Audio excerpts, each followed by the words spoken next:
Welcome to Lucia Gabriela TV, the place to be where we come to learn everything we can about how to master our relationship, our life, and our sexuality.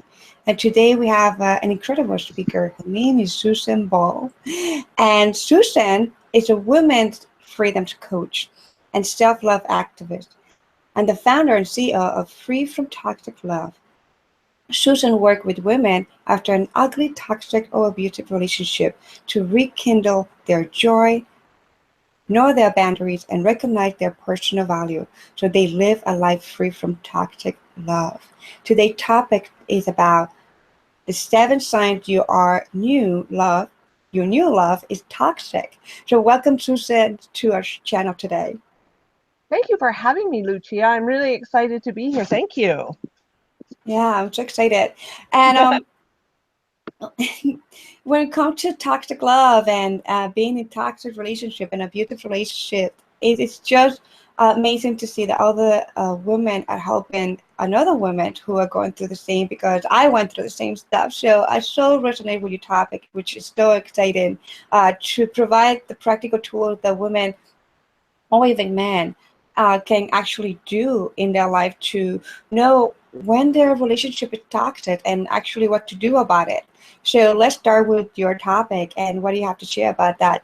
But before we go there, how do you start in the journey of helping individuals and women to really get out of toxic relationship? Or no? Or no, yeah. I went through a series of toxic relationships. Started out kind of, light, and it got right up to physical violence where I was almost killed. And after that happened,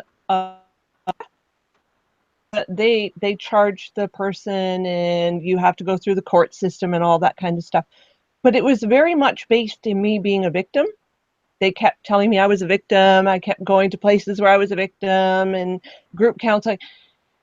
And I started to drink and do bad things because I got very caught up in the victim mentality. And then I thought, I have 2 little girls. I got to get out of this. I've got to find a way. And there was very few resources to help me find my way on my journey to rebuild, to find out what that core wound in me that was there that kept attracting ugly men into my life. Because it comes down to something that is inside of you that is lacking, that attracts these men to you, and they prey on that. They prey on it. You might not even know it's happening. I didn't know that I had abandonment issues until I took some time to really focus on me. So through that journey, I developed tools, I developed resources, and I developed this guideline of 7 signs. Because I want women, young women especially, to know that if you're dating somebody, you've just met somebody, and this starts to happen, run. Because it's just going to be an ugly relationship. Guaranteed. Yes. Yes, yes, definitely been there, done that. Yeah. And I can, and I'm so excited about you sharing your 7 signs, because, well, like you said, like when we are in a toxic relationship, sometimes we don't even think that we are. We so cloud up with this mentality and this belief that because we're the victim, and for some reason we become helpless. We are the victim when we start putting a definition upon ourselves of that we're the victim, and people start seeing us the victim. It kind of like keep us there in that victim mentality. It doesn't give us that fire to be like, no, I'm not the victim. I'm creator of my life. I know I take a responsibility. So all these things that happen, and it's so important for individuals, for our community that are watching today, to really know, to know the signs and what actually happened, because you may be in a toxic relationship and you don't even know until 7 years later, and when you have children, and it gets worse when you have children. It's just so important that you really pay attention today to this topic and take notes. So let's go, Susan. Let's dive deep into your 7 signs. The number 1 sign, the very first one, is I love you within 5 minutes of meeting you. Repeat that again. It is I love you, can't live without you within the first day of meeting you. I call it love bombing. So if you meet a guy and you've known him for, we'll call it 5 minutes, just to be, smart alecky, but a very short amount of time, between 1 to 3 days, and he is suddenly, I love you, baby, you are the best thing that ever happened to me, I can't imagine my life without you, I would do anything for you. Run, ladies, run as fast as you can. That's a very bad sign. And why would you say it is a bad sign? Because they are not being centered, they're not grounded, they're not being realistic, they're living in illusion. Not being realistic, and you're not being realistic if you believe that to be true, because nobody falls in love instantly. The love at first sight thing is a bit of a myth, I'd say. But the problem with it is these guys are very good at manipulating and listening to you and finding out where your, I call them your little broken bits are. So if they sense that there's something, you're lonely, you've had a lot of bad relationships, you came from a broken home and you feel abandoned, they will pick up on that. And the next thing you know, they'll swoop in and say, but I love you. I will look after you. Mm. And that feeds that need within someone. And you go, yeah, that's what I want. I want love. For me, that was one of the things that I kept craving. And I was looking outside myself for it instead of inside of myself. Women who are really have what I like to call rebel self-love and know their value and all of that won't fall for it. They just won't fall for it. They'll sit there and go, really? You love me? I don't think so. We don't know each other. There's a big difference. Yeah. Yeah, definitely. Definitely. I remember that. I remember me saying to my partner in the first couple of weeks that we met that I was like in love. And at that point, I was like, I wasn't in love. I was infatuated, which is that's right. Kind of like look alike, but totally different story. And it was, and I recognized it that I wasn't in love. I was infatuated. But back then, I was younger. I was in my 20s, and I thought I was in love because or you're in love. Yes. Yes, you're infatuated, you're lost, like you are not actually in love because the love actually grows and it builds together, it creates. So how do you do with so many people in our community, in our on a channel are very empathic, very intuitive. And sometimes even myself, like in the past or even now, we look at people's soul, we look at people's, higher self, like we whatever you want to call it, the better version of themselves, right? We have this ability to see the true essence and we fall in love with that, right? So what is your message to those kind of individuals that actually are a big minority of a YouTube channel? Yes, and they are unfortunately the ones that sometimes stumble into these relationships and get stuck because they see potential and they want to be the fixer. They want to build this person into what they see they could become. Mm-hmm. But the person, you can't change somebody else. So even though you go into it with this good heart and this loving soul, you cannot change him. You cannot fix him. You cannot make him into something that you see or perceive he could be. It's impossible. The way to stop that from happening is to strengthen yourself and look at it as, I love me. How much work would it be for me in my life to fix him? And am I prepared to put that much work in? Yes. Yes. Ooh, that so put it back on you. Yes. And it's so important to ask yourself this question, like how much of my time, energy, and resources I'm going to invest in this relationship to facilitate, because, we don't fix anyone. We cannot change anyone. We're just facilitating the space for them to grow. And we really have to be conscious, like how much of myself I'm going to put in this relationship up to the true power, to the true potential. And if I'm willing and able to go in this journey and maybe, sacrifice in this terminology, like sacrifice my own self-love for this person to actually say yes to themselves. Instead of us saying yes to themselves, they had to learn how to say yes to themselves first. So it's really, really important, great question to ask when it comes to this. It's about self-abandonment, because when you find yourself in that situation, Lucia, and you can relate to this, what we do is we abandon ourselves. We abandon our desires, our wants, our needs, because we think, oh, well, if I just work more on him and I work more on the relationship, then I can get back to myself. And as you know, we just get farther and farther away from us. And we play a role in our own self-abandonment. And that gets really lonely. Yes, definitely. And like you said, I totally resonate because I was in a very toxic relationship, and I would say the only beautiful, one of the greatest gifts of that relationship too would be my daughter. Has been my greatest mentor and the greatest catalyst for me to awaken the fuck up, like really awaken. And the other one, it has been because even now, I'm still working with the aspect of the aftermath of the breakup of the relationship and having a child.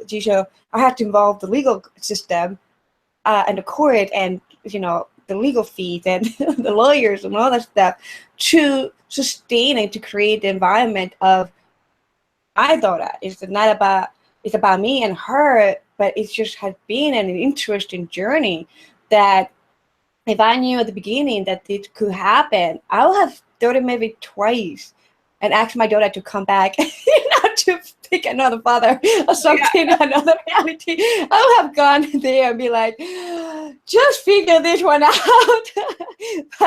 but we're making things happen anyway. And yeah, it's really important to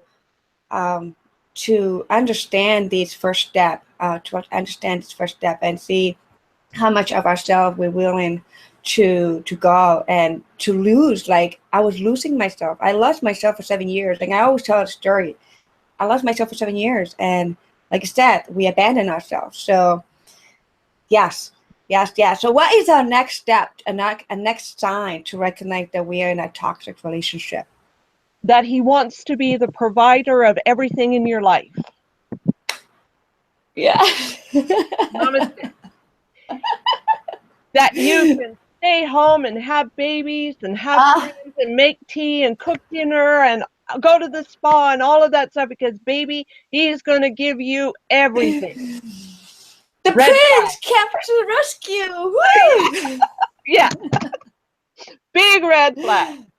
Oh my gosh. Yes. Big. Yes. I see it too with my clients. Oh yeah. And it's so easy to fall for it. It is so easy to fall for it and say, oh, that sounds wonderful. Sit back and say to yourself, do I have a job? Yes. Do I have a place to live? Yes. Do I need somebody to provide for me? No.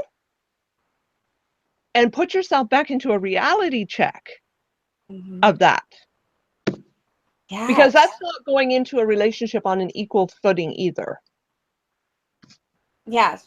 And sometimes when we fall into that, it sounds very fascinating to me, especially when you're dealing with narcissists, that if you fall into that trap, it kind of shift and turn around and you become the provider in the relationship. It's just so fascinating and interesting to me to dive into these signs, because it really takes mastery. And like I said, like getting back to self and come to this part of self-love and the values. And I so honor you for mentioning this, because that is something I didn't have. I mean, maybe I thought I had it, but I didn't have it. I wasn't truly aware of my values and my standards when it came to relationship. That's why it was so easy for me to get lost to it. And I studied Tantra, Gnosis, and all these ancient wisdom and all that stuff, but it wasn't integrated in me. It wasn't integrated in this reality, in this realm, in society. It wasn't integrated with some clear practical signs or tools that I was able to be like, I must have my values, settle, like clear within myself, I decided I didn't have that, so it was so easy. So if you don't have values, it's so easy for you to get lost. Oh, So, right? I didn't have any. I was clueless about what my values were. And when I really started into my healing journey, and I went into this reading about values and doing this values work, I was like, what the hell is a value? What what is that? And then that becomes setting boundaries. Once you know your values, then you can set boundaries. Yes. Yeah. And for someone of yours, I'd like to give you some links to that. I don't know if, Susan, you have some values in your, some content on values in your site. You can check out her website to see that. But I personally like the virtueproject.org, which it actually has virtues, which is related with some kind of faith, like religious faith. But the values and the virtues are some kind of like alike. So if you go to virtueproject.org, you're going to have the whole list of 100 virtues in there, which equal values. So go through that and check out all your virtues and your values for yourself, and pick the top 10, top 3, and those are the ones that you can see a lot of magic happen when you have your values in place. And one thing I will say, and that's the very good website, and I recommend anybody to go to that one. It's a good one. One thing I will say to all the listeners, when you do your values work, if you've never done it before, it will be an ongoing process, because the first time you do it, you might think those are your values. And then you'll step a little bit more into your power and your authenticity, and you go, I don't value that anymore. So don't look at it as once you select those 3, you've got to live in those values. Understand that you can go back and process and redo and reevaluate your values, and I recommend you do that.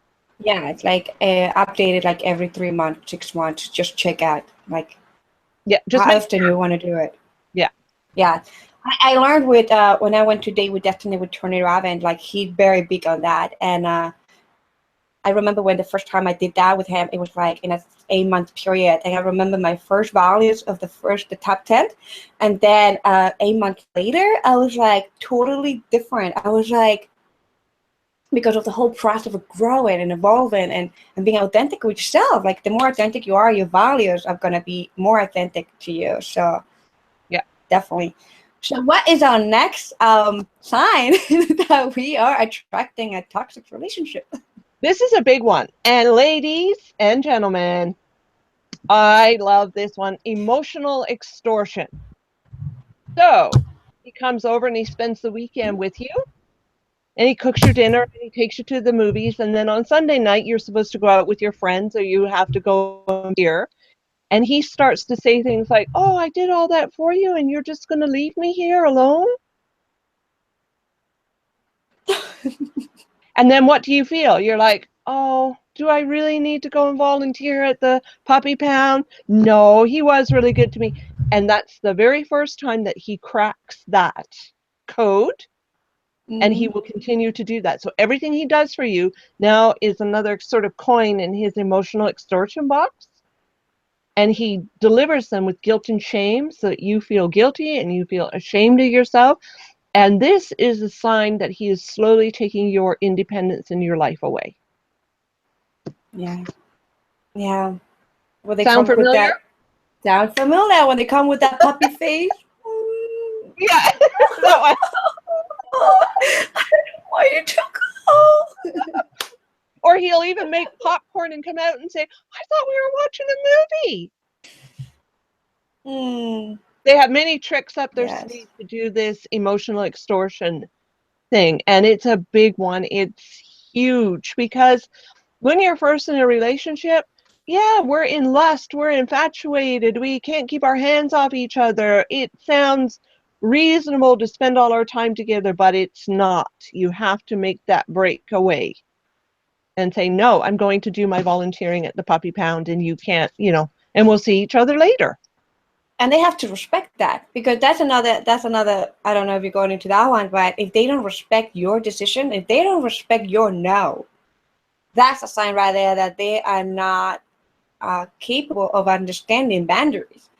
So it's the big one. If you don't understand and respect my no, this is something that is so critical in society, where we are in a very driven forward society where people, especially men that who work or women who work in sales, and they're very, very aggressive because they have to be. There's this to say that a no means yes, right? Like in this kind of sales and this kind of like driven career sort of thing, right? Like a no means yeah. It kind of like, to me, I don't tolerate really with that or align with that. It just doesn't resonate with me at all, because a no means no. It doesn't matter what kind of environment it is. The no means no. You can always, the person always have the right to adjust and to change their no to a yes. And never a maybe, never maybe. Even my daughter knows. She's 9 years old. She knows maybe does not exist in the vocabulary. Is it a yes or it is a no?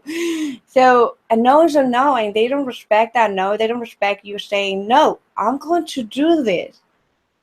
And see how they interact in there. Like if they're manipulating, if they becoming, again, give you the puppy face, and pay attention to that. Manipulation is one of the signs, and the saying no, and I've skipped over one, but we'll come back to it. But manipulation is a big one. They will absolutely do whatever they have to do. It doesn't matter what it is to stop you from being independent from them. Yeah. And that's a really big red flag, because once you, the sign that comes before manipulation is isolation. They work to isolate you. They work to say to you, we should move out to the country, or we should move to the other side of town, or whatever. And then they start to do things like, your friend Pam, she's not very nice to you. Really, when you go out together, I see how upset you are, honey, blah, blah, blah. She's not good for you. And they start to manipulate and isolate you from your friends and family. And then manipulation comes in, because now you've got no one to go to. Yes. Mm-hmm. So they've kind of fully go into their world, their clutches, their whatever you want to call it. But that's how they do it. Yeah. So after giving you the puppy face when you want to go to volunteer and all that stuff, what's the next sign? Isolation. That isolation. And then after isolation, we have manipulation. Yeah, because they start with emotional extortion, because that is a test of your boundaries and your values. Mm-hmm. That's their first test of your boundaries. So if you start to waffle and you start to waver and you start to say, okay, dear, okay, I won't go, then they know that they can do it again, and they can do it again. They can build on that. Then they isolate you, because now you're not spending a lot of time at the puppy pound volunteering. You're not going out with your friends as much. So now they can start to move you and manipulate you kind of at the same time away from your family and friends. Yeah. And that's how it ends up when I talk to women who contact me. They feel they have nowhere to go.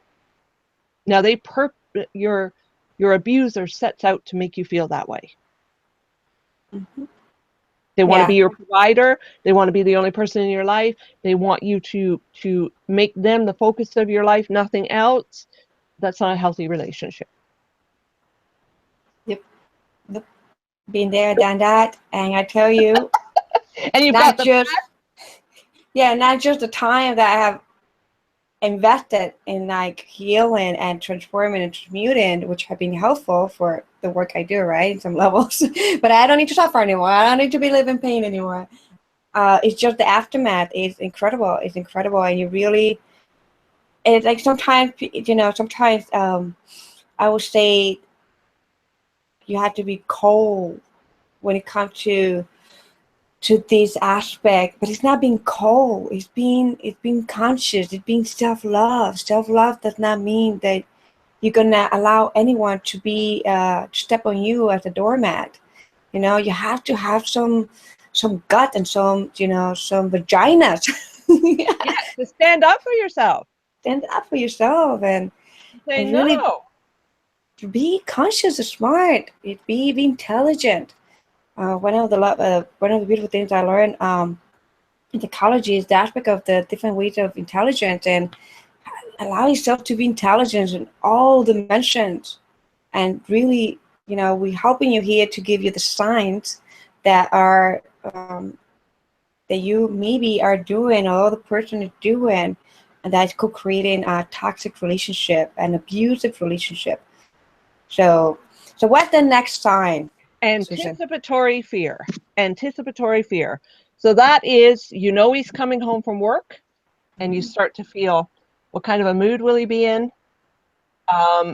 Did he have a good day? Where are the children? Are they quiet? Will they upset him? You're starting to ask all of these questions because you're terrified that the peace will be broken. So I call it anticipatory fear because, you know, he leaves for work, you have your day with your kids, and you might have 2 hours where you're feeling kind of relaxed and good. And then time starts to tick towards when he's coming home, and you find yourself stressing. Yeah. Oh my God, right? How will I behave? Is my hair brushed? Do I look good enough? Is he going to call me names? Like, it's all this stuff going through your head. Yeah. Yeah. Yeah. So Yeah. if you feel that in a relationship, even one time to move on. Because that never happened. Yeah. Been there, done that. You know that, don't you? Oh my gosh, like walking on eggshells, not just me, but all the people that, you know, the women that we work with, or even men, it's like having this, like, it's not just applying to, you know, emotional and intimate relationship, but even at work. My amazing audience, and you're at work and you feel that your boss or somebody in your office, that you have to walk in eggshells to make sure that, oh no, that's so toxic. That environment itself is so toxic. I'm a rebel. I can't live there. It's just not. It's not self-love. Self-love is living. You know, allow yourself to be authentic. Yeah, and a good place to work or a good intimate relationship is that you feel comfortable and happy he's coming home, or you are coming home and you feel great because you're going to see each other and you're co-creating the rest of the evening together. It's, you know, you're building together and growing together, not sitting back. Yes. Oh my God, he's coming home. We got 5 minutes. Clear the dishes. Do it. Like, yeah. And not even just the aspect of the environment of home, but even communication. It's very toxic to be in a relationship, or very abusive to be in a relationship where your expression, your feelings, your emotions cannot be heard because you're so concerned that they're gonna snap right there, and they're gonna freak out, and they're gonna yell at you back, and they're gonna scream, and they're gonna be angry, and you can't be yourself because think this, like, especially if we're talking about fantasies or talking about like, you know, I have a dream with Sansa, something like I do with my partner all the time. Oh, you know, I have a dream with Sansa and this is what's happening. You know, you gotta be authentic with yourself, even when your own fantasies and dream. And if you don't have space for that, that's a big sign. And that comes back to that whole thing of self-abandonment, to keep the peace, to keep it quiet, to keep it quiet. Do not, you know, make him blow up. You just abandon everything about yourself. What's the next step? Next sign? Impossible expectations. Ooh, so, that's a good one. Yes. So, and this was something that I went through. It was every time that you put on something to go out or did your hair, it wasn't good enough. He could not meet his expectations. Now, mine was so humiliating that on a couple of occasions he went out without me because I just wasn't good enough. So they set impossible expectations. They are things that we cannot, we just can't be that. I mean, I have gray hair. I can't be a buxom blonde. You know, like, I'm not that person. So impossible expectations. Yeah. Does that one resonate with you? Great. Yeah, it resonates, but also there's another layer there too. I don't know if you have covering all the signs where they're trying to change your way of look. Because I'm a Latina girl, and I'm a sensual, I'm a person that I like to be expressive, and I was like that before I came even to the U.S. and, a different culture. And that's one of the things that I always invite people, that if you are transitioning in some kind of like culture or environment, to really look for support, because I lost myself. That was another reason that it was easy for me to lose myself, because first I didn't have my values, right? But also it was in a new culture, new environment, new everything. And then you just don't know much. So I used to wear like beautiful, my sexy clothes, Latina clothes, short pants, like, my cleavage. I love my cleavage. And one of the things I remember, it was that it was, I remember when we were like going out just the beginning, and I was just infatuated in lost and in lost, lost and in lost. So I remember he saying like, I cannot introduce you to my family because the way you're dressing. I was like, oh, it's not feeling that worthy or deserving of his love or his family, or these opinions and conditionings and all that stuff. And when you're not together, when you're not loving yourself, it's like, wow.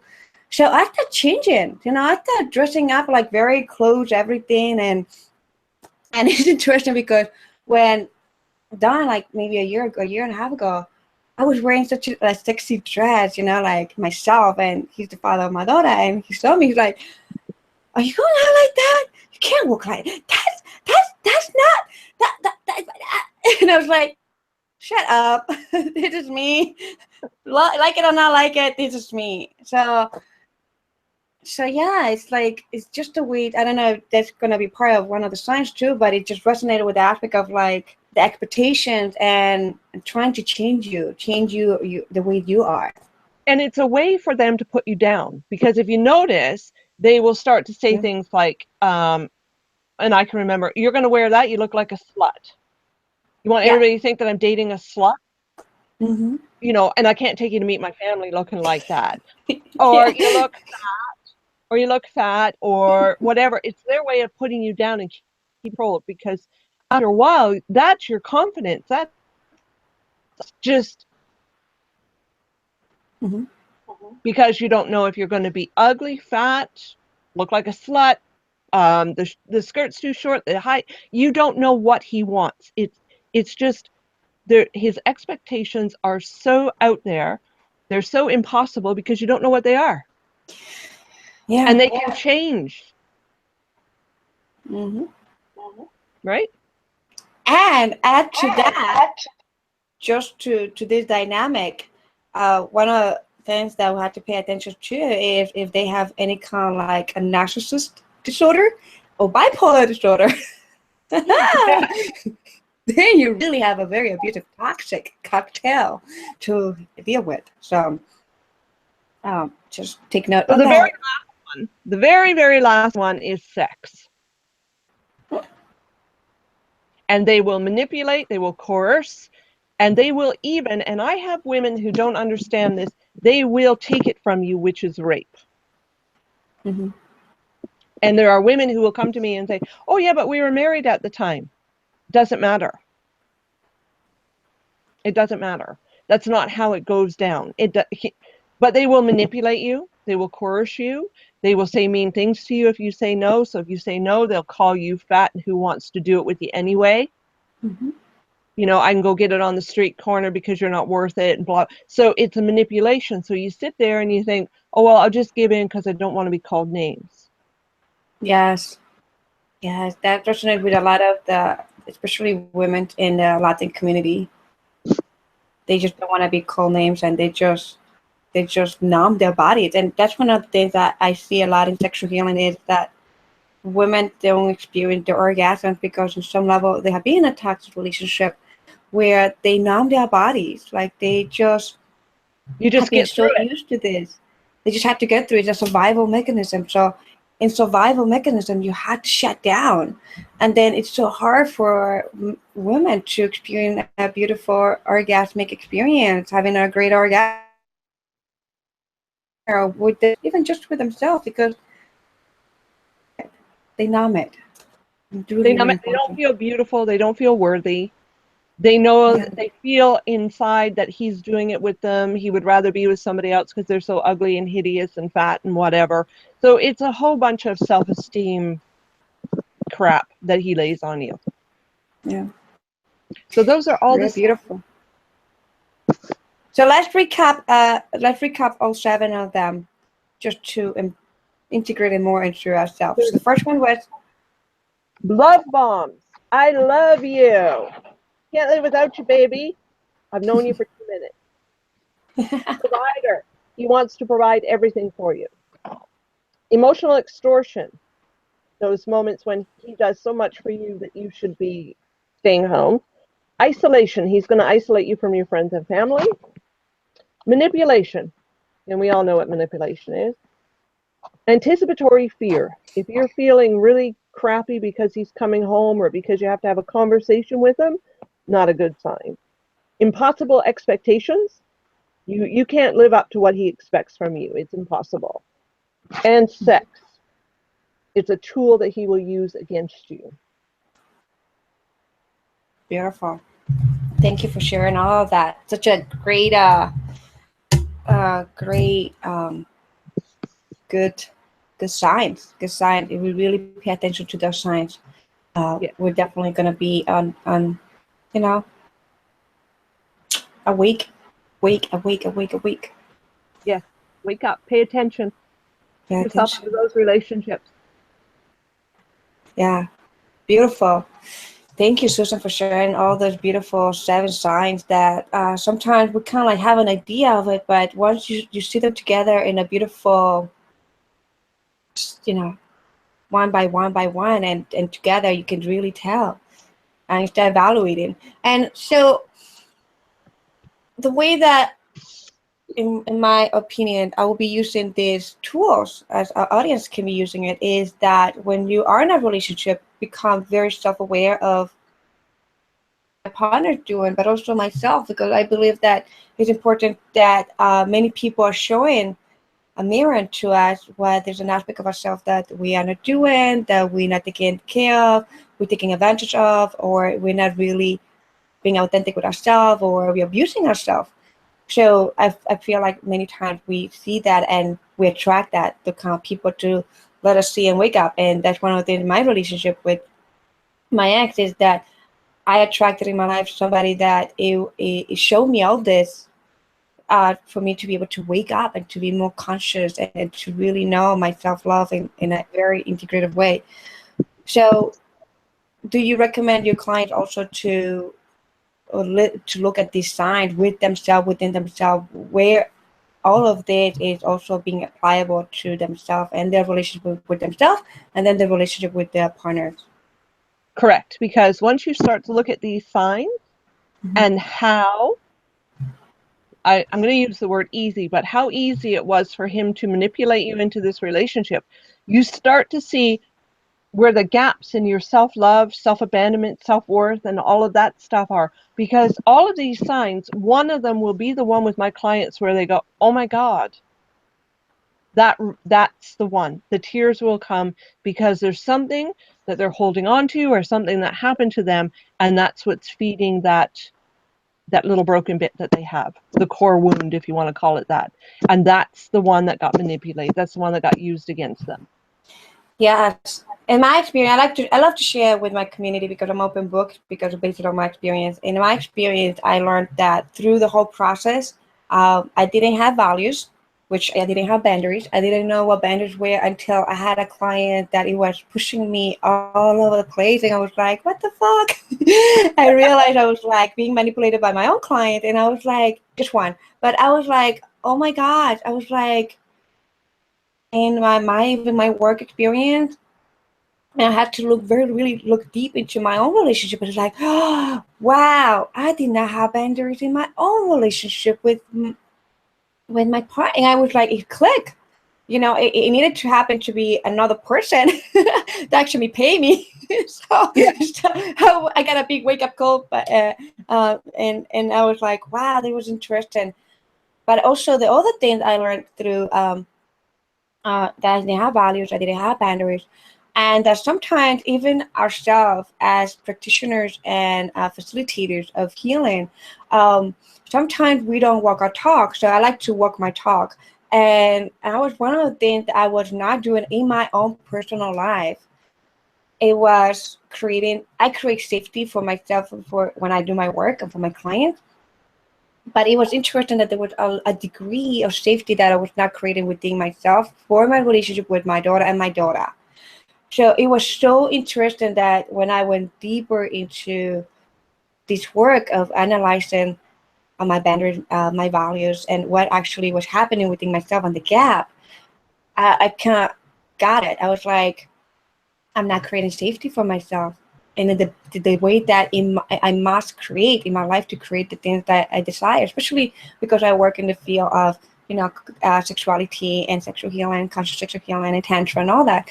I must create a safe container for the people that we work with and for myself. So it had to be integrated here. It had to be like real, authentic.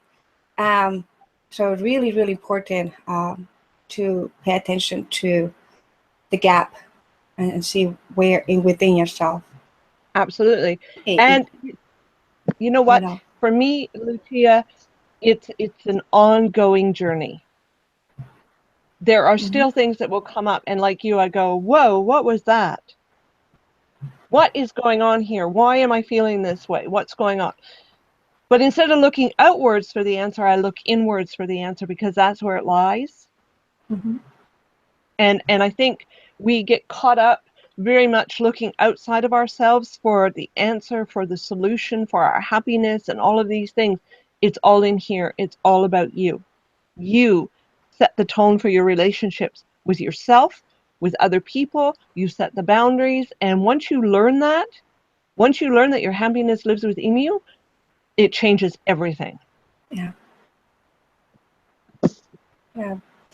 Beautiful. Thank you so much for sharing your wisdom with us, with our community. Thank you for having me. You're welcome. A pleasure. How can our community find you? I have a website, www.susanball.ca, CA for Canada. Yay! And I'm on Facebook. I have a lovely group called Free from Toxic Love if you want to join. And I have a newsletter sign up on my Facebook page. So yeah, that's how they can find me. Awesome. Thank you. Appreciate that.